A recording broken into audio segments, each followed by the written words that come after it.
Magandang araw po mga kabansa. Kayo po ay nasa Iparas kay Paras. At ito ay inyong lingkod, Ado Paglinaw, na nagbubungad ng pagbati ng ating sekretary. Magandang hapon po mga kababayan. Una-una, Baring Ado, magandang hapon. Afternoon. At tulad ng dating sinasabi natin at hanggang ngayon ay sinasabi pa rin natin na naghihirap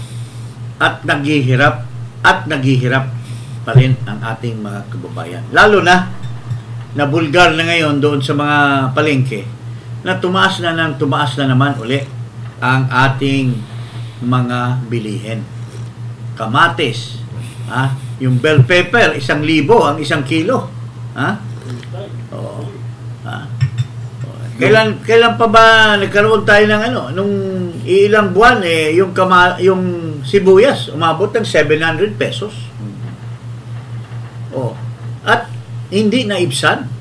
Nagpalit ng Secretary of Agriculture, wala namang alam tungkol sa kaya walang changes. Ano ba yan? Kaibigan niya, siguro ka-jog-jog din niya siguro yan sa,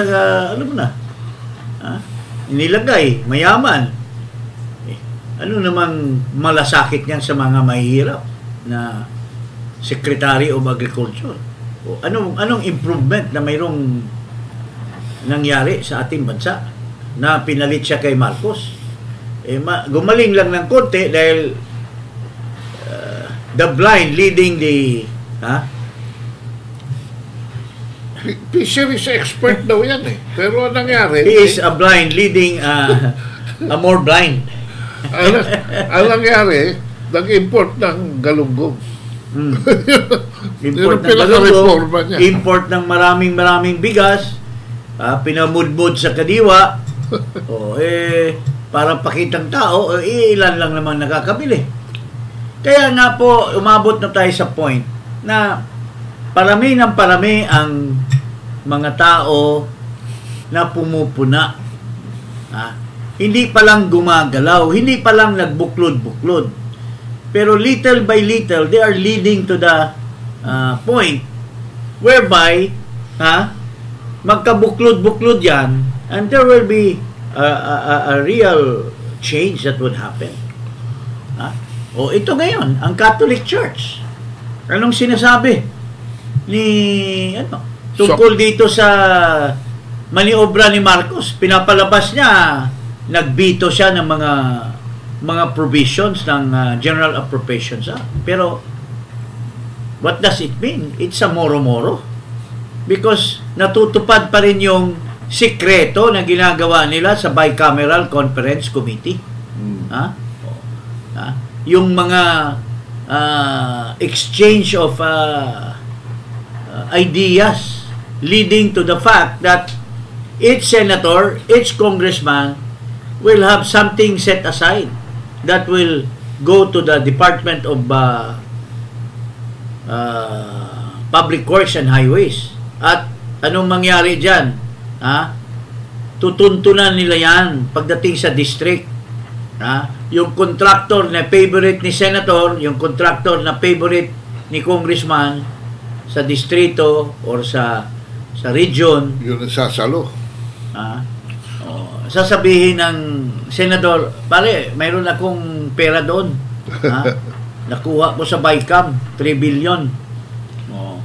Over and above sa AKAP, over and above sa AX. Ito po yun ang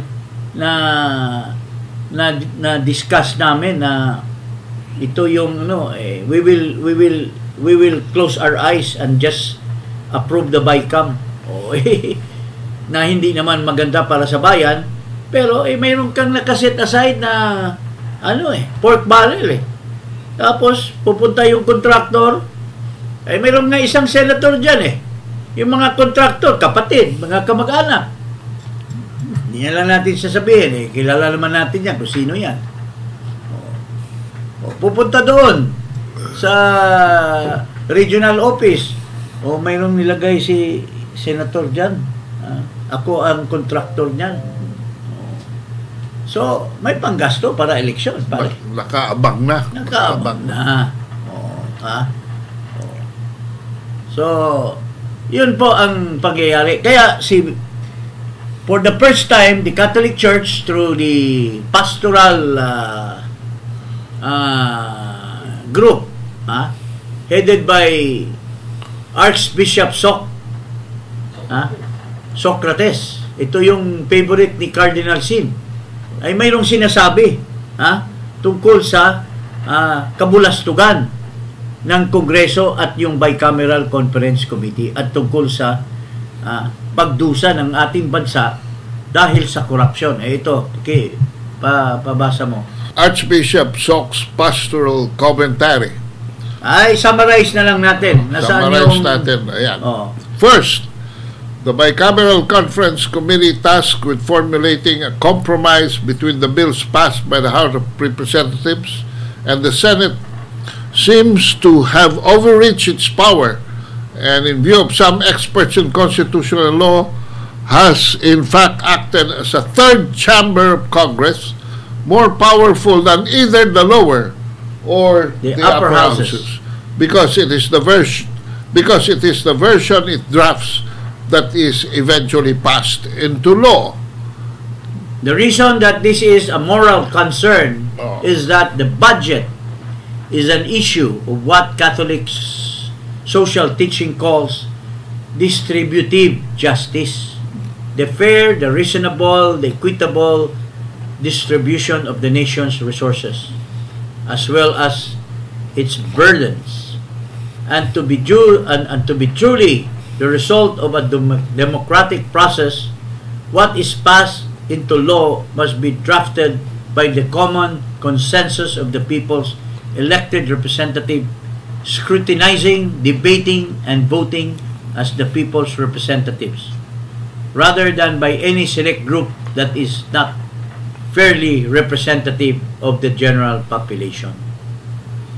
Regrettably or regretfully, the Bicameral Conference Committee is perceived by many to have acted as a clique of interested individuals who were not representative of popular concerns and interests. Well, siguro sana nabasa yan ni Escudero at ni Grispo at doon din sa Congress. And in fact, recently nga yung namumuno sa Kongreso doon sa deliberation ng ay sinipa. Sabi, nag-resign, pero maraming nagsasabi sinipa at dinramatize pa. No other than a person of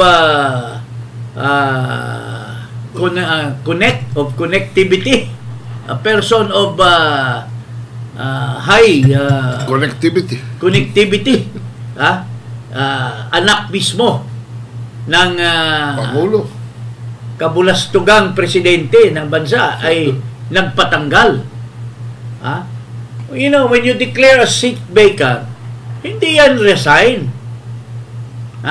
Because resigning is taken up by the floor that nag-resign ka and the position is vacant. But declaring a position vacant is ominous na tinanggal ka. Imposition. So, in fairness, si Saldico tinanggal, pero ano bang kasalanan yan? Of course, maraming kasalanan, pero yung kasalanan niya ay inutos lang naman sa kanya. Inutos lang naman yun. Ito namang isa, yung counterpart sa Senado, dapat, kung hindi man tanggalin yan, yung Bonnie and Clyde, dapat mag-resign yan. Base dito sa sinasabi ni Socrates, ni Archbishop Socrates. Dahil sila talaga ang nagpanday ng bicameral conference result ng budget.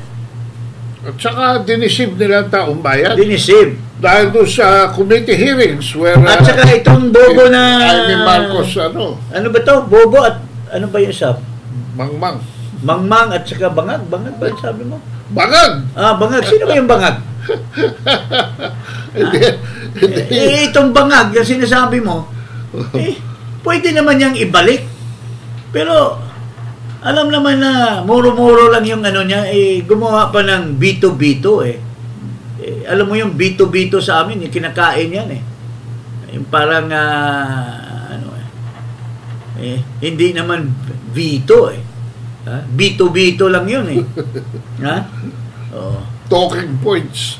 Well, in fact, there are lots of precedents in the annals of history when it comes to a bill in Congress or passed by Congress and goes to the executive for the signature of the president. If pwedeng ibasura mo, you can entirely return through a veto, through for them to fix it.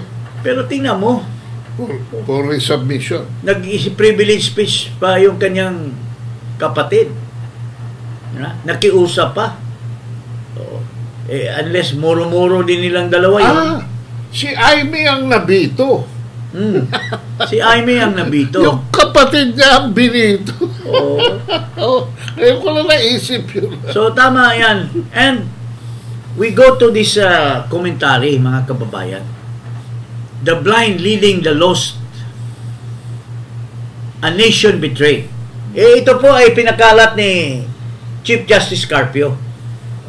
Dinideny na siya ang gumawa nito, pero the fact na kinalat niya sa taong bayan, marami pong senior na dito sa nag-viral ito dahil senior ni Carpio sa mga iba-ibang at nabasa niya ito, ay siya ay naniniwala na ito ay legitimate na hinaing ng ating bansa. Ito pa, pakita natin.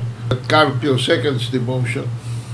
He who accepts evil without protesting against it is really cooperating with it.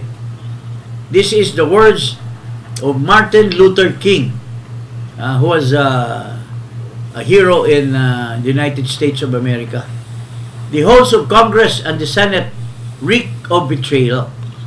This is no longer just a circus. It is a grand heist. Ano ba yung heist? Pangnanakaw. Hold up. A vicious mockery of the Filipino people's sacrifices.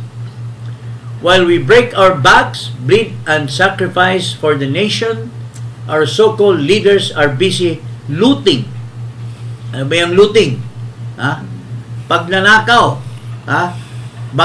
Akyat bahay. Looting. Not just our wealth, but our very dignity. Their spectacle of greed and indifference has condemned 119 million Filipinos to despair. They are no leaders. They are traitors, blind to the need of the nation, leading us to a chasm of hopelessness. Let us not mince words. This is treason. When Congress butchered billions from education, they didn't just adjust a spreadsheet. They tore futures from the hands of Filipino children. They shattered the dreams of students who saw education as the only escape from the clutches of poverty. They sabotaged a nation's chance to rise, condemning generations to mediocrity and despair. Basahin niyo po ito. Itong article na ito. Marami pong sinasabi dito, but ang sumulat nito, kudos to you, but it really smacks right into the heart of what the Filipino people are suffering right now. And one of the prime movers of this share nito is no other than former Supreme Court Justice Carpio. He may be at times unbelievable, wrong, but this time he is right in pursuing this article, The Blind Leading the Lost, a Nation Betrayed. So, if you come across this, nakikita nyo ito sa YouTube, sa Facebook, sa Google. Google nyo. I-Google nyo ito at mababasa nyo ang magandang article na pinapakita nitong writer, sinusuportahan ng mga learned people, and even there is an article on the Supreme Court, its passiveness, its betraying the nation also. And Carpio, who read this, has agreed na ganun ang nangyayari ngayon noong institusyon na iniwanan niya. So, maganda po ito. Basahin po ninyo. So, yun po ang ating salaysay ngayong hapon ito. Dalawang foods for thought. Isa kay Soc Villegas at isa kay ikinalat ni Justice Carpio. Mayroon ditong interview itong si Vic Rodriguez, mga kababayan. Gusto natin kasi dito nga po sa ating programa, kilalanin. Ang daming nasa listahan. Pero dapat doon sa madaming pagpipilian po natin, we pick the best. Na tingin natin ay talagang may kakayanan talagang mamuno po sa ating bansa. Pagiging senador. Nagsimula ka sa LGU, Attorney Vic, bago nagkaroon ng national positions. Bakit Senado? Alam mo naman na yan na naiintriga ka palagi. Ang sinasabi ng ilan, may hugot yan, may pinanggagalingan, kaya lang tumatakbong senador. Totoo yun, Cheryl. Meron akong hugot, meron pinanggagalingan, at dapat lahat ng Pilipino ay may hugot. Sapagkat patuloy ang pambubudol at sinasalaula ang ating pambansang budget, ang pera ng mamamayang Pilipino. Kaya tinanggap ko ang hamon na pamunuan ang tunay at maisog na oposisyon. At patuloy daw ang pambubudol. Ikaw ang numero unong mambubudol. Niloloko mo yung mga Duterte supporters by making it appear that you are a true opposition. Pero hanggang ngayon, hindi pa namin naririnig ni Paring Ado na nagsabi ka ng mga salita kontra kay Marcos Jr. Ang dami mo ng siniraan na nakapaligid kay Marcos, even the wife, pero wala ka pang. Maski matanggal lahat ng mga nakapaligid ni Marcos, mananatili pa rin si Marcos at hindi ka pa rin nakaprobal na ikaw ay oposisyon. Because ang mga tunay na oposisyon, tulad ni Paring Ado sa kanyang Marcos alis dyan, at mga iba pang mga resign movement against Marcos, panay ang sama mo. Pero pagka tinanong ka, Marcos is my best friend. Marcos, why? Because pakawala ka ni Marcos, Vic. Pare, aminin na lang natin. Ikaw ang nangbubudol, hindi yung ibang ang nangbubudol. Tapos binubudol mo pa ang Pilipino. Lalo na yung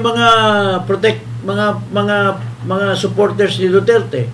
Binibentahan mo ng libro, pinagkikitaan mo ng libro mo na paltos naman.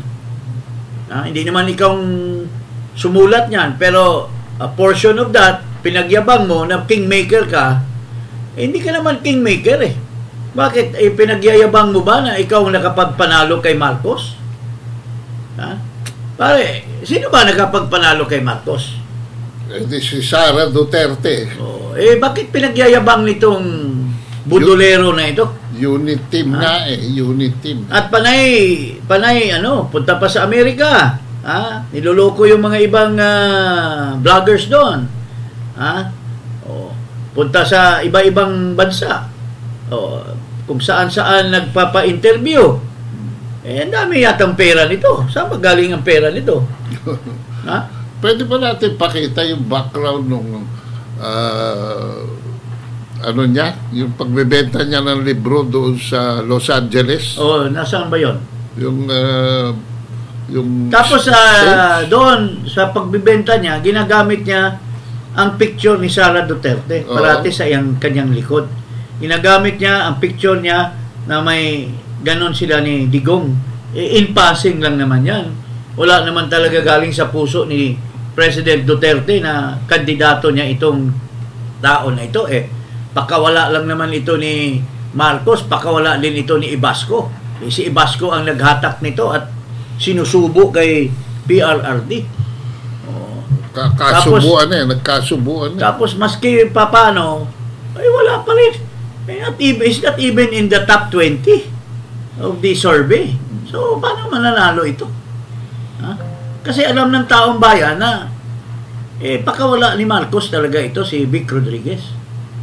So, mga kababayan, lalo na itong mga DDS, ito may dalawa siyang uto-uto dyan, binabayaran niya, tinitira tayong dalawa, pare. Okay lang. Yung isa, rapist yata yung isa Ano ba yung isa? May picture na exhibitionist. Nagpakita ng kanyang kung ano-ano. Nasa... Ito namang isa, daldal ng daldal. Ano daw? Tapos ginagamit yung pangalan ni paring Digong Duterte. Hindi naman siya kilala ni Duterte. Organizer daw siya ng maisog. Tapos organizer daw ng maisog. Tapos panay inamin niya na nangihingi siya ng abuloy sa mga members ng maisog or mga members ng opposition. Di ba nakakahiya yan? Nagyayabang ka na magaling ka na vlogger tapos nangihingi ka ng donation. Kung talaga bawal na bawal yung donation as far as Inday Sara na President Duterte is concerned, yung ginagamit ay yung pangalan nila na manghingi ng donation. Itong sabi pa ulol na ito, hindi na lang natin i-mention yung mga pangalan dahil wala naman They are non-entities Tapos gusto tayong i-mention nila para magkaroon sila ng kredibilidad dahil tayo ang tinitira. Tsaka rating. Views. At ito ay mga pakawala ni Vic Rodriguez, itong dalawang ito. Sabi ba naman, kung tayo raw ang talagang may influence at pinakikinggan ni PRRD, bakit daw hindi yung posisyon natin sa Marcos Alice dyan ang sinuportahan? Hello! Ito si Jing Paras, nasa cabinet ho ito ni Duterte. Anong pinagsasabi mo hindi pinakikinggan? At ako nilagay ako ni Duterte sa Radyo Pilipinas. For 5 years, nagbo-broadcast ako dyan. O, asan ka? Ngayon ka lang lumabas ngayong 2022. Tao ni, yung mga hampas lupa Tapos, tinitira daw natin ng patalikod. Eto! Harap-harapan sa camera. Anong patalikod ang sinasabi mo? Gusto niyo magipag-debate? Sa SMNI tayo pupunta. Alam mo, isa nga SMNI na reporter nagpunta sa akin nagrereklamo sa inyo. Nagrereklamo na hinamon pa daw siya ng suntukan itong Vic Rodriguez. Gusto maging senador tapos manghamon ng suntukan ng isang reporter. Anong klase? SMNI? After supportahan siya ng KOJC. Wala talagang hiya itong mga taong to. At saka ako, dalawang question ko lang dito Ang una, tinanong ko siya, diretso sa mukha niya, sa launching mismo ng libro na Kingmaker. Tinanong ko siya, drug addict ba talaga si Presidente Marcos? Kung saan nagpunta ang usapan. Hindi lang naman. Yes or no yun. And yet, hindi ko siya sinahit ng contempt. And yet, may mga vloggers na sumasampa sa kanya kasi siya siguro nagbibigay ng information from Malacanang. Ayan. Pangalawa, sa Pampanga, sinabi niya na hindi siya humihingi na pababain sa pwesto si Bongbong Marcos. Ayan, we have that on video. So, wag kang magmaskerada, wag kang siguro maraming pera ito na maraming istorya kasi tungkol dyan sa nung executive secretary pa siya. Marami, ang dami kong naririnig na kwento. Kaya siguro actually, ang title dapat ng libro niya, Queen Maker. Kasi siya nagpasikat kay Lisa Araneta Marcos. Oh, hindi ba ikaw? You are the queen maker. Hindi sisikat si Lisa Araneta Marcos kung pinangatawalan mo ang pwesto mo sa Malacanang. Pero anong ginawa mo? Nag-resign ka. Iniwan mo the fight. You left the fight. Oh, so ngayon, he left the fight dahil mabibisto na siya. Involved siya doon sa sugar fiasco. Pinatanggal pa niya si Sebastian at saka yung isang magaling. Yung 5 SRB, sugar board. Tapos, nung inimbestiga siya sa Senado, dahil executive secretary siya, kinantian pa ni Mig Subiri. Tapos, it turns out, the Sebastian and the other guy were vindicated dahil ito naman talaga ang culprit, itong si Vic Rodriguez. Sebastian was reinstated pero ayaw nang bumalik ng 5 Sugar Regulatory Board members dahil binastos sila ni Marcos at ni Vic Rodriguez. Kita mo? So, kami, we're open to any debate in public. Huwag yung patago na tira ng tira, wala namang nakikinig. Tatakbo ka pa, Senator, to be a public figure, tapos ayaw mo makriticize. Oy, lahat dito, kinikilatis namin. Kung si Tulpo, hindi namin pinalampas, ikaw pa.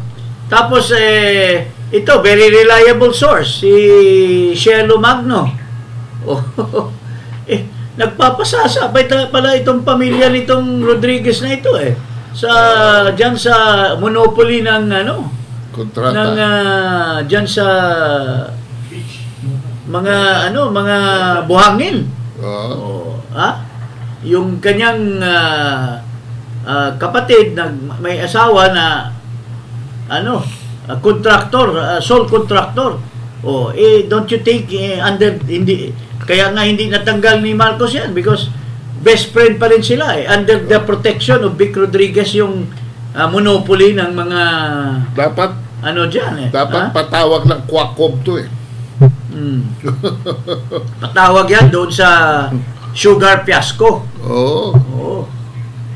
So yun lang po kaya lang namin kinol yung attention dahil nagpapa-interview siya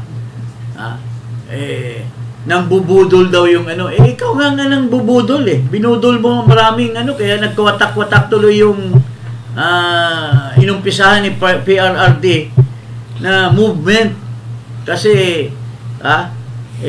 ikaw yung pinakawala ni Ibasco sinong nagpo-promote nito yung kilusan ng yung Pinpin kasama niya. Yun ang Pinpin di Sarapin. Tingnan mo.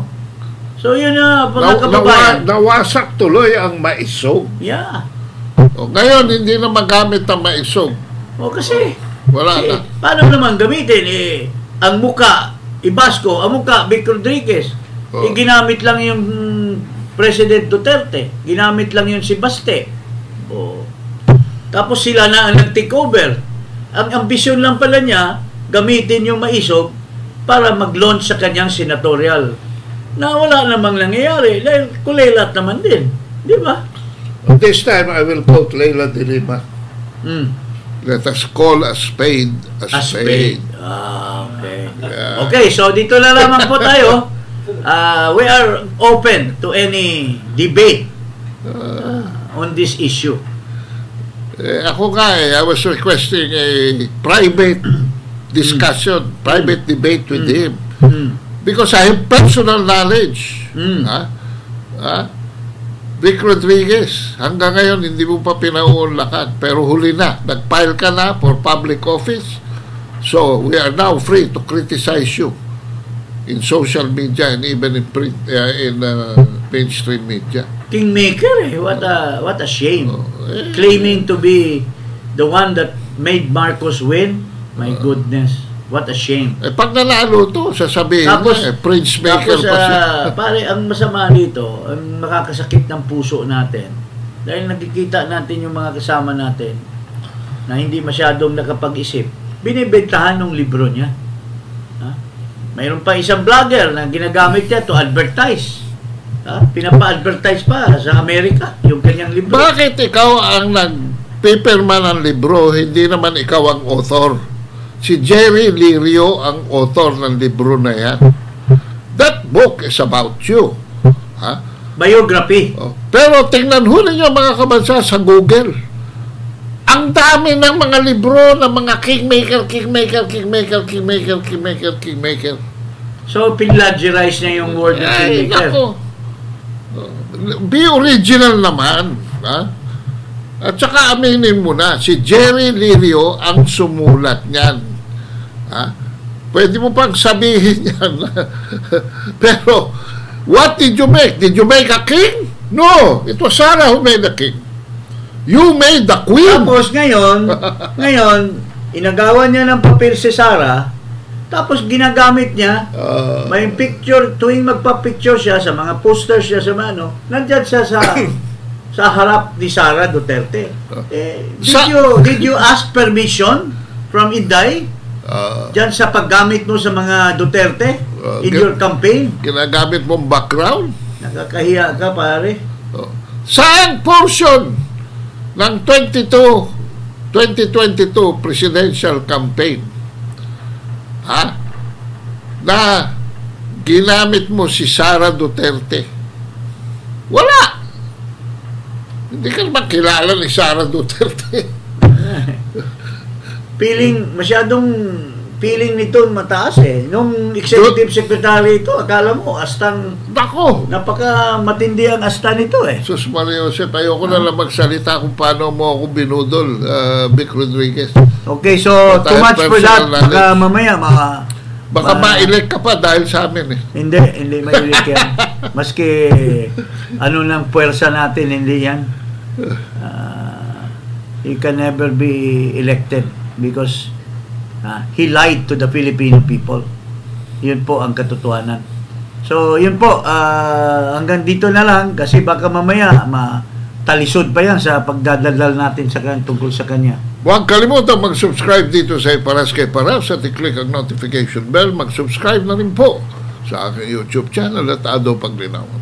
Magandang hapon po. Iparas kay Paras. Magandang hapon po.